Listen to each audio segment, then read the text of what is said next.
So we hear a lot these days about what are often referred to as invisible or hidden disabilities. And I think that that is both a good and a bad thing.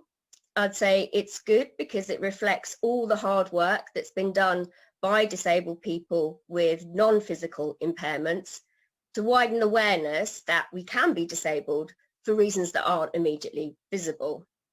It shows that the message has at least been picked up in some quarters. But there's still so much public ignorance about what disability actually is.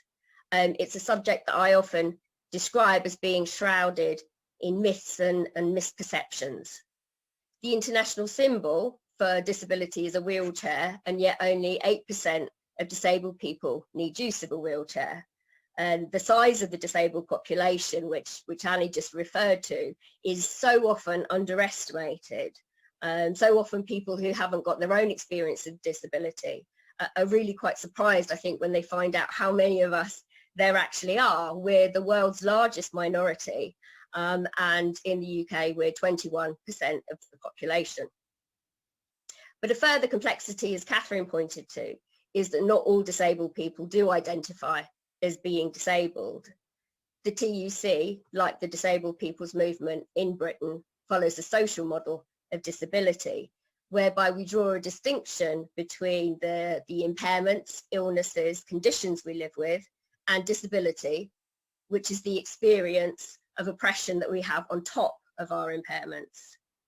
The social model is sometimes criticised for many different reasons, but I think it's really important to understand it was never designed to be a perfect theory of disability.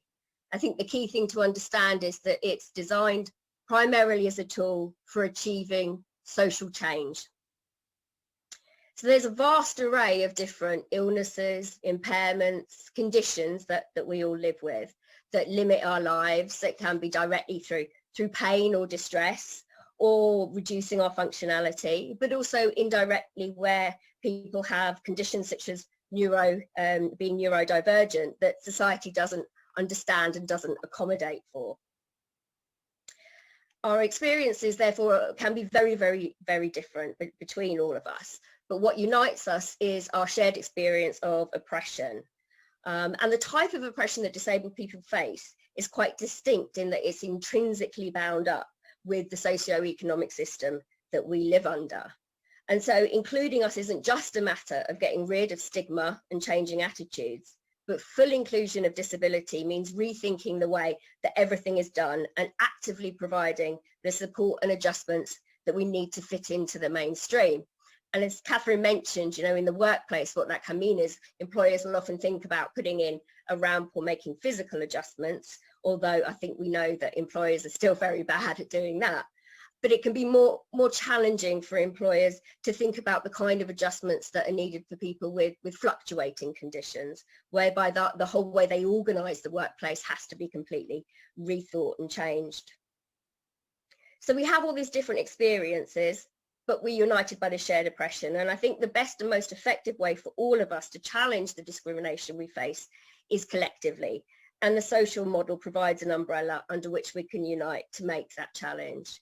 So I am a big fan of the social model, and I think I'm very pleased the way that the trade union movement, particularly over the last few years, has really embraced the social model more and now champions it, probably better than a lot of disability organisations do now, actually. And I think that's definitely a very positive way going forwards.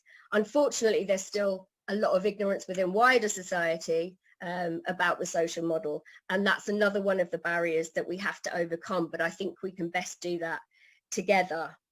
The other challenge, though, that we face is in terms of getting our voices heard, and that's all to do with visibility as well, because disabled people are still at the margins of society and our lives are still largely unseen. Campaigners often understandably can feel that people in society don't care about us, don't care about disabled people. They, after 10 years of austerity and welfare reform and after everything that's done to us, the Tories were then re-elected in 2019. I don't think that it's that people don't care. I think that they just don't know. And I think that the government has done a very good job of hiding what they've been doing to disabled people. we're massively underrepresented in positions of power, as has also been mentioned as well. Out of 650 MPs, I think there's something like only 5 who openly identify as being disabled. And the mainstream media very rarely covers our issues. When it does, it's mainly through news stories that portray us as pity porn victims, and speak to non-disabled people from charities about us, or it's through those hostile programs that portray benefit claimants as scroungers and cheats. So in order to get our issues noticed in a way that doesn't contribute to negative portrayals of disabled people, we have to make ourselves visible. And that's difficult because of all the barriers we face to mobilising, particularly in large numbers. And those barriers are to do with a lack of finances to get to protests, lack of support, lack of choice over your own life in order to be political, communication barriers in terms of disseminating information. But that's why it's all the more important that we build as big and wide a movement as possible. It's also why Disabled People Against Cuts has always designed our activities aimed directly at making disabled people visible in the places of power where decisions are made about us. So I can't say I've missed it, but we used to have a lot of meetings in Parliament whenever we could, so that people couldn't ignore us. When legal challenges are taken at the High Court, we make sure disabled people are there visible to the judge, and it does make an impact on the judges if they can see that people care about an issue. Under lockdown, of course, all of this has been made much more difficult. And I think that's partly why the government think they've been able to get away with things such as denying people on legacy benefits the £20 uplift. So many people, so many of our brothers and sisters who campaign are shielding, are hidden away, locked behind their doors, fearing for their lives. And so it's made it even more difficult to try and get society to notice what's been happening to us. The fact that 60% of deaths, has been mentioned, are of disabled people. But there have been times when I think we've really shown through lockdown what we can do despite all the barriers that we face.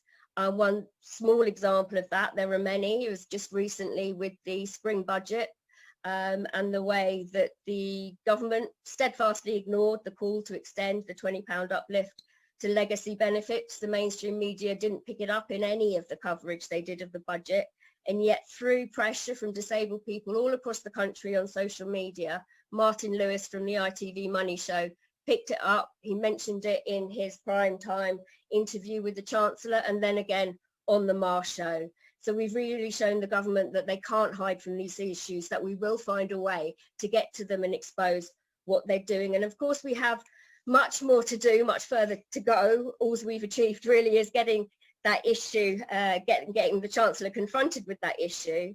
But I do think that this is a good example. This campaign is a good example of us all coming together. So charities, trade unions, Unite Community, disabled people's organisations, and the grassroots campaigns. So often we're fragmented and doing separate campaigns, but we've actually joined up on this one. And I think that provides a really strong model going forwards. It's so important, given all the barriers that we face to being visible, that we amplify each other's voices and support each other. So I think that's the way forwards, and I'm hopeful. I think we have to hope that there is a way forwards, that this is going to mean that when we come back from COVID, that we're not going to go back to business as usual, that we're going to be able to come together and fight for a society, one that includes all of us. Thank you. Solidarity, Ellen, and you can find out more about the DPAC campaign on their website, but here's a little poster to get you. We had a good day of action. Many trade unions are also DPAC activists, obviously, because we double hat in many ways.